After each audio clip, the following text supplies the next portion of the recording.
राधे राधे दोस्तों, आज के इस वीडियो में हम आपको सुनाने जा रहे हैं भाद्रपद मास की कथा अध्याय 1। भाद्रपद मास को कहीं कहीं भादो मास भी कहा जाता है।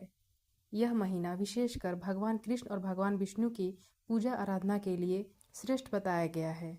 इस महीने में दही का सेवन नहीं करना चाहिए। तो आइए कथा का आरंभ करते हैं। श्री व्यास जी के परम बुद्धिमान शिष्य लोमहर्षण जी ने एकांत में बैठे हुए अपने पुत्र उग्रश्रवा नामक सूत से कहा, हे वत्स, तुम ऋषियों के आश्रम पर जाओ और उनके पूछने पर संपूर्ण धर्मों का वर्णन करना। तुमने मुझसे जो संक्षेप में सुना है उसे विस्तार पूर्वक सुनाओ। मैंने महर्षि वेद व्यास जी के मुख से समस्त पुराणों का ज्ञान प्राप्त किया है और वह सब कुछ तुम्हें बता दिया है। अतः अब मुनियों के समक्ष तुम उसका विस्तार के साथ जाकर वर्णन करो। प्रयाग में कुछ महर्षियों ने, जो कि उत्तम कुलों में उत्पन्न हुए थे, उन्होंने साक्षात भगवान से प्रश्न किया था। वे यज्ञ करने के योग्य किसी पावन प्रदेश में जाना चाहते थे। भगवान नारायण ही सबके हितैषी हैं। वे धर्म के अनुष्ठान की इच्छा रखने वाले उन महर्षियों के पूछने पर उन्होंने कहा था, हे मुनिवरों, यह सामने जो चक्र दिखाई दे रहा है इसकी कहीं तुलना नहीं है। इसकी नाभि सुंदर और स्वरूप दिव्य है। यह सत्य की ओर जाने वाला है।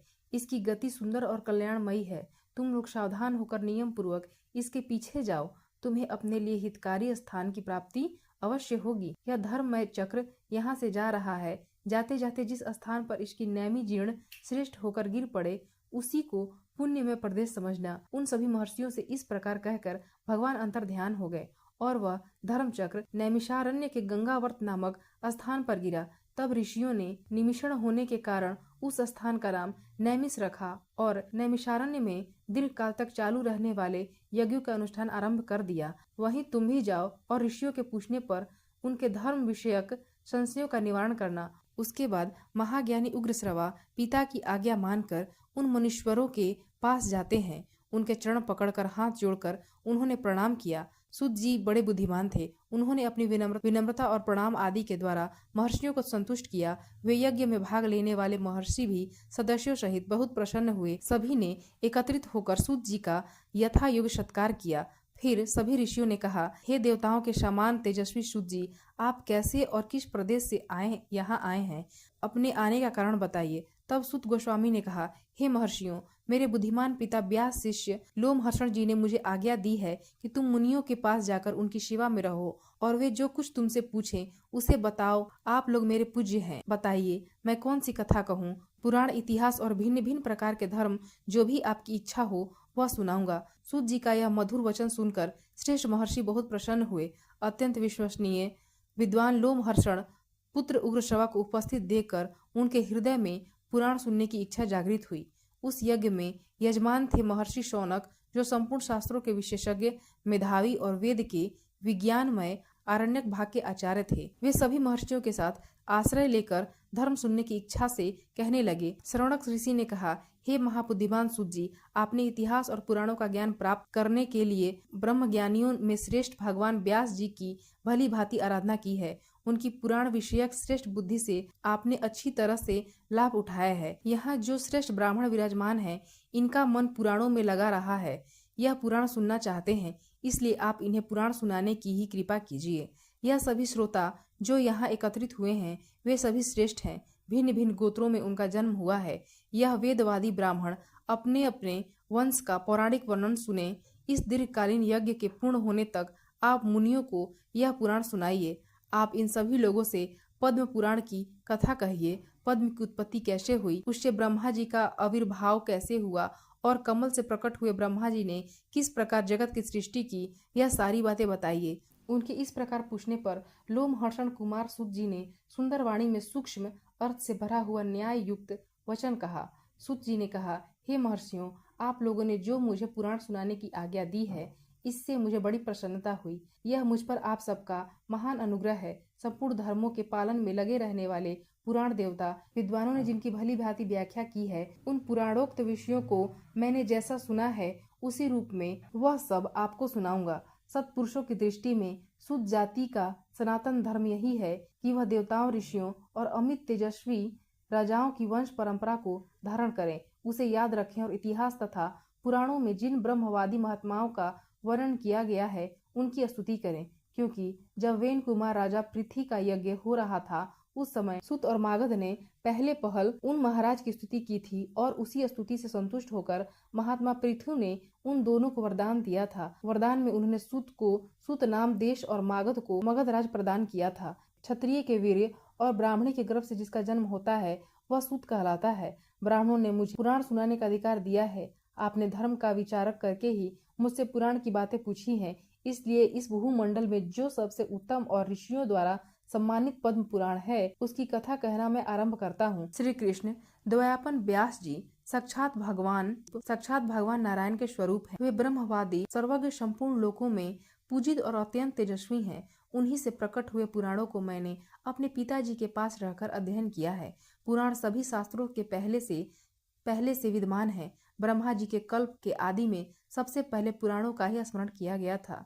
उसकी रचना 100 करोड़ श्लोकों में हुई है। समय के अनुसार इतने बड़े पुराणों का श्रवण और पाठन असंभव देखकर स्वयं भगवान उनका संक्षेप करने के लिए द्वापर युग में व्यास रूप से अवतार लेते हैं और पुराणों को 18 भागों में बांटकर उन्हें 4 लाख श्लोकों में सीमित कर देते हैं। पुराणों का यह संक्षिप्त संस्करण ही इस भूमंडल में प्रकाशित होता है। देवलोकों में आज भी 100 करोड़ श्लोकों का विस्तृत पुराण उपस्थित है। अब मैं परम पवित्र पद्म पुराण का वर्णन आरंभ कर रहा हूँ।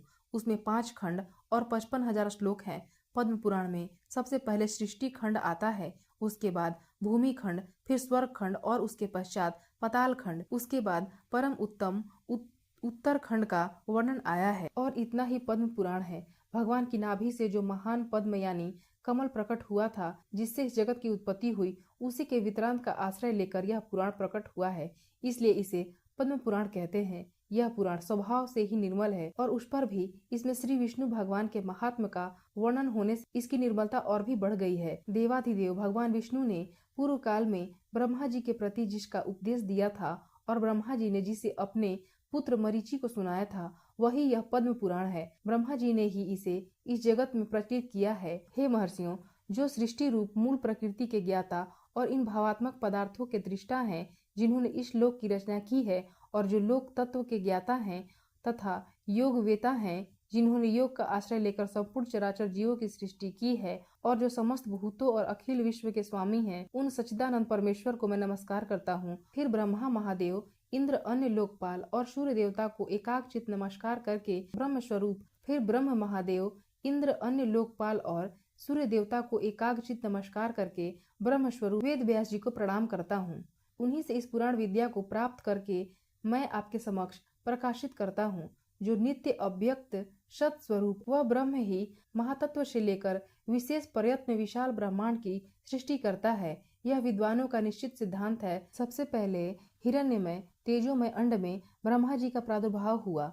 वह अंड सभी ओर जल से घिरा था। जल के बाहर तेज का घेरा और तेज के बाहर वायु का आवरण है।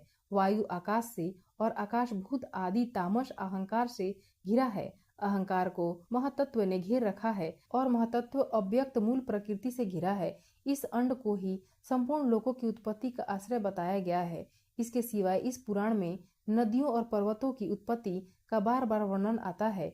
मनवंतरों और कल्पों का भी संक्षेप में वर्णन है। पूर्व काल में ब्रह्मा जी ने महात्मा पुलस्त को इस पुराण का उपदेश दिया था। फिर पुलस्त ने इसे गंगा द्वारा हरिद्वार में भीष्म जी को सुनाया था। इस पुराण का पठन, श्रवण और विशेषता स्मरण धन, यश और आयु को बढ़ाने वाला और संपूर्ण पापों का नाश करने वाला है। जो द्विज अंगों और उपनिषदों सहित 4 वेदों का ज्ञान रखता है, उसकी अपेक्षा वह अधिक विद्वान है जो केवल इस पुराण का ज्ञाता है। इतिहास और पुराणों के सहारे ही वेद की व्याख्या करनी चाहिए, क्योंकि वेद अल्पज्ञ विद्वान से यह सोचकर डरता है कि कहीं यह मुझ पर प्रहार न कर बैठे, यानी कि अर्थ का अनर्थ न कर दे। तात्पर्य यह आता है कि पुराणों का अध्ययन किए बिना ठीक ठाक ज्ञान नहीं होता। सूत जी की यह बात सुनकर ऋषियों ने पूछा, हे मुनि, आप हमें यह बताइए कि भीष्म जी के साथ पुलस्त ऋषि का समागम कैसे हुआ। पुलस्त मुनि तो ब्रह्मा जी के मानस पुत्र हैं। मनुष्यों को उनका दर्शन होना अत्यंत दुर्लभ है। हे महाभाग, भीष्म जी को जिस स्थान पर और जिस प्रकार पुलस्त जी का दर्शन हुआ वह सब हमें बताइए। और उसके बाद सूत जी ने एक विस्तृत कथा कहना आरंभ किया। वह कथा क्या, उसका श्रवण हम कल करेंगे।